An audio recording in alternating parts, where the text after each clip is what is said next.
Hi, everyone. It's Tuesday and another time that we are together learning this week how to be better Christian grandparents. Is that important to you? It is to me. Why? Because I want to see my grandkids in heaven with me. I want to see their kids in heaven with me. And the Bible promises that. It tells us over and over to tell in Deuteronomy, it tells us, tell our children about the great things God has done and tell their children, our grandkids. So we're being obedient to God and numerous other places. Psalm 78 says the same thing. Tell of his great deeds. Now, a lot of these tips that we're talking about, well, first of all, they are perfect for other people too, not just our grandkids. But boy, today, these are important. Yesterday, we talked about praying for our grandkids.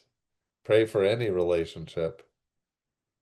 But the fact is, relationships are not always perfect. And sometimes, in fact, as I've now been ministering to the senior age group for the last 15, 16 years, one of the real heartbreaks that I have is on this issue today. I did not know it existed, but it exists all too often. And that is that families are broken apart. Something has happened along the way.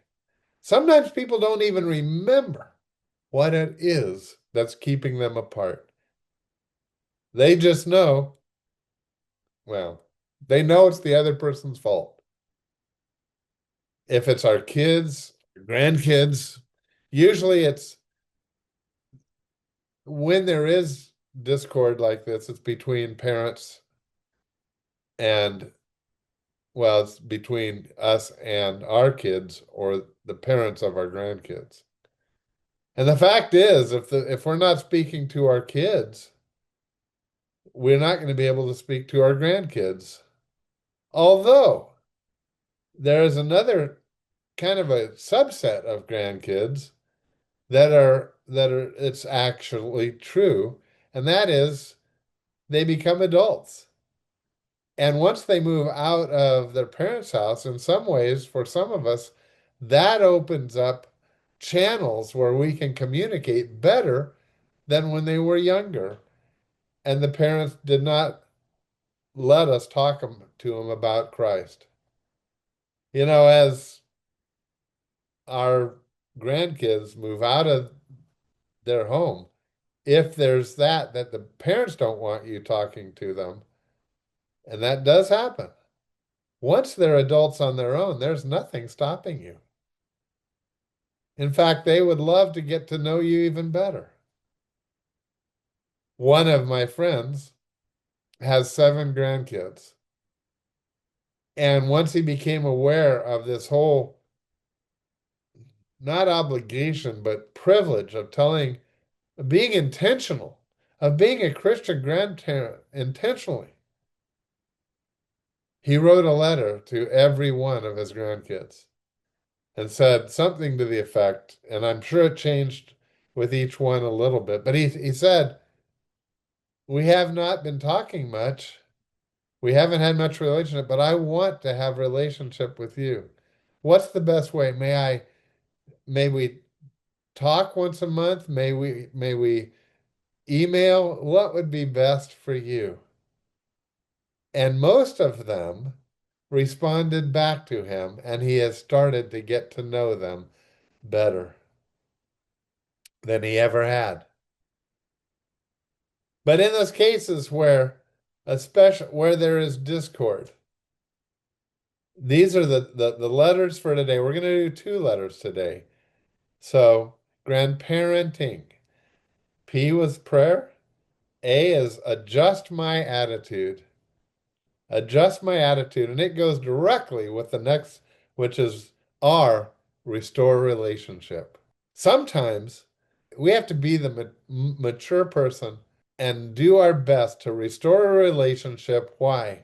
Because kingdom eternity is at stake. If we have to bite the bullet and say, hey, some of this argument between us, some of it could be my fault. Yes, it could. Maybe only 2%, but I don't care what percent. The reality is, somebody has to say, I'm sorry. If you never talk, it'll never heal. And if it never heals, they can never hear the Christian message from you. That's the stakes. That's the stakes. We must do whatever we can to restore any broken family relationships. Period. Man, if we have to say I'm sorry, we have to say it. Some of it, like I said, might be our fault, but we need those good relationships. We have to have it. We have to have it. And that includes with our kids' spouses. We can't fight with them either. The relationship with the parents is our first step in having influence on our grandkids. That's just a fact. That's just a fact that we restore any broken relationships. We have to fix the rift between us. Oh man, I tell you, like I say, this is an area that has really been painful to me, as I have so many of my friends, maybe you, who don't have great relationships with their kids.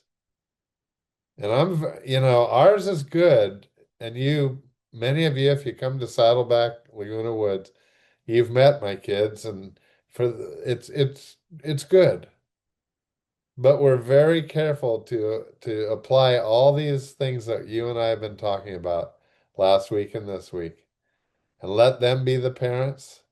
Try not to interfere, because even when I've just forgotten momentarily, it's come back to cause conflict between us.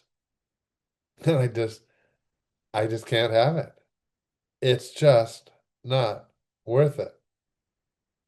So if we adjust our attitude and do whatever we need to do, quite often, if we say, I'm sorry, we just can't go without talking. We try to see our grandkids every week, at least once, but they're local.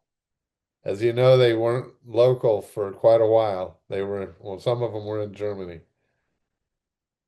But now they're local, so we have that privilege. Maybe you have to, we talked about dealing with the distance last Friday. Maybe you have to do that. Maybe you have to see if you can set up a regular time with far away ones, maybe once a week at a certain time. That would be great. That would be great. And if they balk at that and maybe don't want to do it, then you might, in a way, uncover any rift that has developed between you. And you can say, ask why not? Is it something I did or said? I'm sorry if it is, because I value our relationship above all else.